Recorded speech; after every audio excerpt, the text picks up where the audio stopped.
Welcome back. As you know, I'm Eli the Computer Guy here for the Daily Blob, where I shake my brain nipples every day so I can earn YouTube money to pay for your folks' in-person, hands-on technology education. What I actually care about is something called Silicon Dojo, silicondojo.com. We're having our first class again in Durham, North Carolina next week, all completely full up. Got more people than I know what to do with, actually. We're going to be having a class on AI, LLMs, that kind of stuff, but we're going to be having more classes going into the future. So if you're interested in hands-on technology education, that's free to the end user. Go to silicondojo.com and become a member. It is free.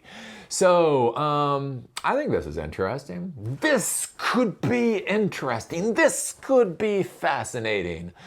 Or it could be meaningless, But the cool thing is in this AI war that we're currently going through, we as people are getting more and more free crap that the investors are paying for. So I think this is kind of an interesting thing, product to take a look at, though I do question what is going to be happening going into the future with a lot of these AI products, right? Perplexity, so coming from a CNBC, Perplexity AI rolls out Comet browser for free worldwide. So I actually have downloaded it, I have used it, and the Comet browser actually is pretty decent. What I think is interesting about this though, so basically a Perplexity AI, they're one of these AI companies.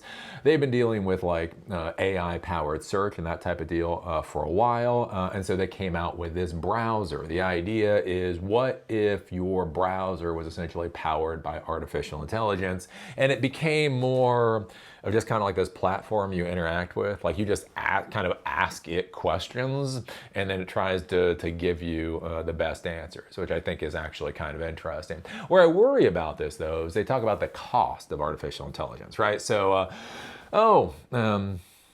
OpenAI just closed, finally actually closed the round. They're now worth $500 billion, but they got $6 billion from another sale of stock, of equity, right? You have a lot of these companies out there that are selling equity because basically they are burning through resources to provide services to all of us. Again, the curious thing with like ChatGPT is that ChatGPT has a free component, and one of the big questions is how much does it cost to offer that free component? Hey look, we got so many customers by giving away stuff for free. Like I could have the most popular restaurant in all of Asheville if I made really good food and then gave it away for free. But here's the funny thing, right? If let's say New York City or Tokyo, what if I got a Michelin star chef to make food at a restaurant, and then I gave it away for free all the time? Would that mean I had a successful restaurant? like what if I flipped houses, but what I did is I bought houses, I renovated houses, and then I let people live in them for free? Would I be a successful house flipper? No, of course not. That would be stupid. But if you flip the script and you call it artificial intelligence and you give stuff away for free, well, then you become a master of the universe. I think what's kind of interesting here with the Perplexity AI, the Comet browser, is if you use it, right, it uses AI on the back end. From what we've been told, you know, those AI services on the back end are very expensive to provide. And one of the curious things I just did a video on recently was that Snapchat now wants to start charging for memories, right? So Snapchat allows you to save memories. It's been free for 10 years. And now all of a sudden, for some reason, they want to start charging money for that. Because hey, infrastructure costs money. And again, one of the things I find interesting with a lot of this AI stuff is I do wonder what happens at the point where people start having to put money on the counter. What happens when people actually start having to pay for this stuff? I think about this again with AI. So we have an AI meetup. We have an AI meetup here in Asheville that has been very successful, very successful. They get up to 80 people. They get 80 people showing up to this AI meetup. Wow. Like one of the biggest meetups in all of Asheville. Well, they've been trying to figure out how to pay for it. I sponsored it for a while. I threw in a couple of $1,000s to sponsor pizza. Nobody else wanted to sponsor it.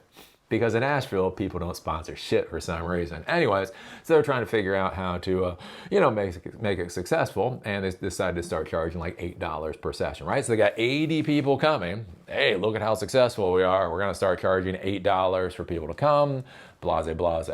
Yeah, now they get like 8 people to show up. They went from 80 to 8. Because the sad fact of the matter is, when you build your success by giving something away for free, when you start putting a price tag on it, there's a huge question of whether people are actually willing to pay for it. Doing the whole credit card system and the whole nine yards. And so what's curious for me with a lot of these AI products that are coming out is what happens when they just do start having to charge, right? There's no snark with that. There's not being mean. I'm not being snarky, right? Just at some point, they're just gonna start fucking charging for this shit. And one of the things that I look at is like for my utility of AI, what I pay, right? I pay $20 a month basically for a featured image creator. I just say, I do a screen grab. I say, put a comical smile on this person's face and put crying people with blue hair in the background. I do that 3 times a day, right? That is worth $20 a month. I do wonder with a lot of this stuff, like would you pay for Google? Again, even in 2025, if Google went behind a paywall, would you pay $1 a month for Google? Right, they talked about that with Facebook. They talked about putting Facebook behind a paywall. Like, hey, if you pay for Facebook, you don't get any ads. And there wasn't a whole hell of a lot of interest in that. So anyways, I don't know. So Perplexity has their new Comet browser. Again, I have used it. It is interesting. It might be a paradigm shift. It might be a wet fart. I don't really know, but it's something that you might want to play with. CNBC, Perplexity AI on Thursday announced that its artificial intelligence-powered web browser, Comet, is available worldwide and will be free to users. The Comet browser is designed to serve as a personal assistant that can search the web, organize tabs, draft emails, shop, and more, according to Perplexity. The startup initially launched Comet in July to Perplexity Max subscribers for $200 a month, and the waitlist just ballooned to millions of people, the company said. And so that's the interesting thing, right? In a little address bar. In the address bar, you can simply ask a question. You can ask a question, you can do all that kind of stuff. It'll either give you results or whatever else. I'll be curious if they can do a little bit better of a search engine than Google. I will say, over the years, Google has become a worse and worse search engine. But like many things in life, it's still better than Bing. It's still better than Bing. Like, I don't feel that Google should be punished for being a search engine monopoly when everybody else is so goddamn bad. I don't get it. I remember, like, my favorite search engine back in the day used to be Lycos, back in like 1998, right? Lycos, the little black dog, right? And again, you go back to 1998, whether it's Lycos, or whether it's Alta Vista, or whether it was Yahoo or whatever else, the results were basically results, right? It was the UI, UX that you actually cared about. Everything else was about the same. Right, then Google came out, that was faster, that gave some better results, so everybody went with Google. The curious thing though is that, like, you use Bing, like, again, I've gotten very mad at Google over the years. You may not have realized this. I do get mean and snarky about Google sometimes. Anyways, I've tried to go to other search engines. They suck. God, how is Bing that bad?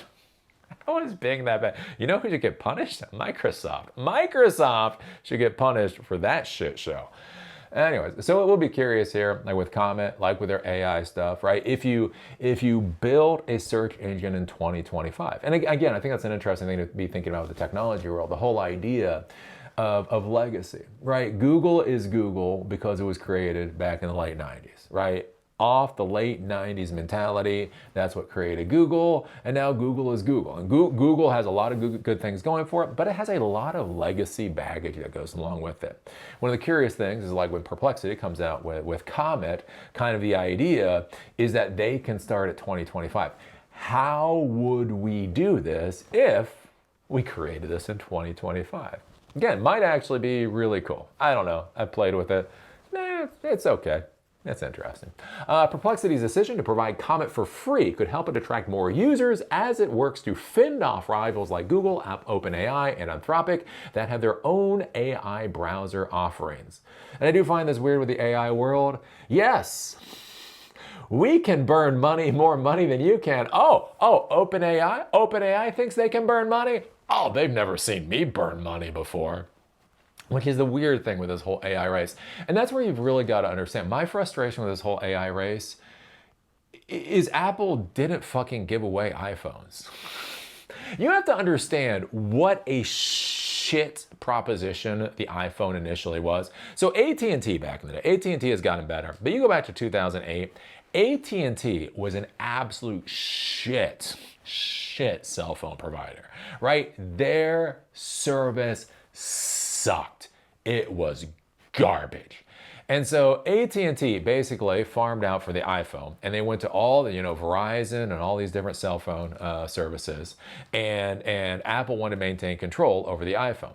Nobody else would allow them to maintain control over the iPhone. The only provider that would was AT&T because they were such garbage. They knew they were bottom tier crap. So the thing is, like when the iPhone came out, not only were you having to buy a premium product that was still new with all the little quirks. Again, the original iPhone is not the iPhone of today.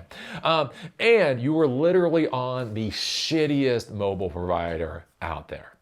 And they still sold like gangbusters. They sold so fucking many of them, right? That has pushed their profitability for like 2 decades at this point. If you look at so many of the technologies that have come before, people desperately wanted the technologies and they were willing to pay for it, right?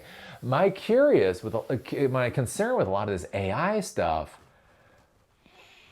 is it doesn't seem like a lot of people really want to pay that much for it.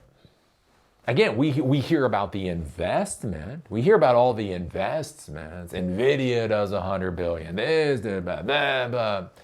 But we're not hearing a lot about revenue. And that's, I think about that like with the growth of OpenAI or ChatGPT. We were told ChatGPT is the fastest growing platform ever, right?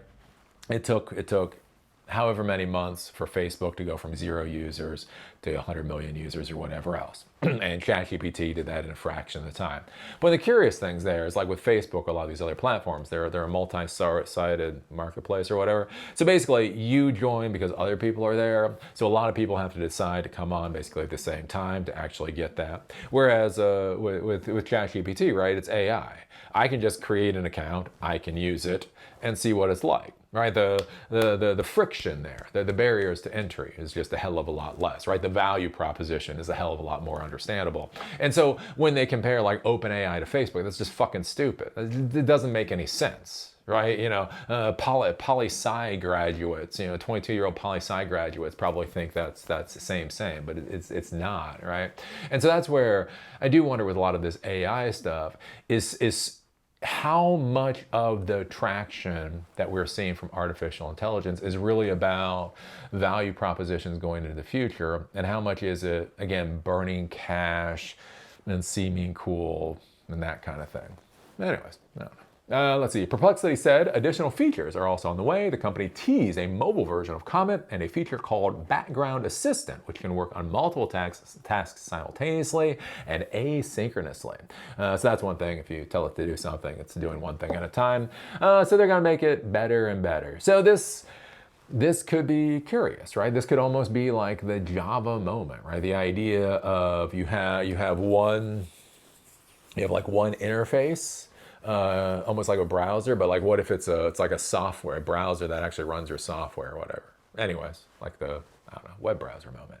Anyways, this can be put on all of your different devices, and then you're simply using this thing instead of the underlying app, so you don't really care about the operating system. That might be something coming down the pike. I don't know, man. Look. I know I'm Gen X and all. I know I'm really fucking close to being 50 years old. But man, like the more I look at these AI products, I'm not saying that there's no value here. I'm not saying that there's no value. But is there that much value? I mean, that's kind of what I feel. Like, use Comet. Comet's fine. Comet, go download it and use it. I have no snark against Comet. Everything that I've seen from Comet so far, I have no snark against. I really don't know a hell of a lot about Perplexity AI, so I don't give a shit about them as a company, so I'm not snarky against the company. I'm not snarky against Perplexity. I'm not snarky against Comet. I'm just saying, download it and use it. I mean, just really ask, do you care that much? Do you care that much? I don't know. Yeah. Anyways, put your thoughts down below. If you like these videos, give us a thumbs up. If you hate these videos, give us a thumbs down. Call me amazing, call me a moron. Just be a real Lutnick and put it down there in the comment section. Do remember, my pride and joy is silicondojo.com. Silicon Dojo, we do free to end user hands-on technology education classes that empower you to do whatever the fuck it is that you want to do. First class again in quite a while is going to be next Wednesday in Durham, North Carolina. That is full. Don't come to that class, but we will be having more coming up. So if you're interested in those, go become a member of silicondojo.com. And with that, see y'all later.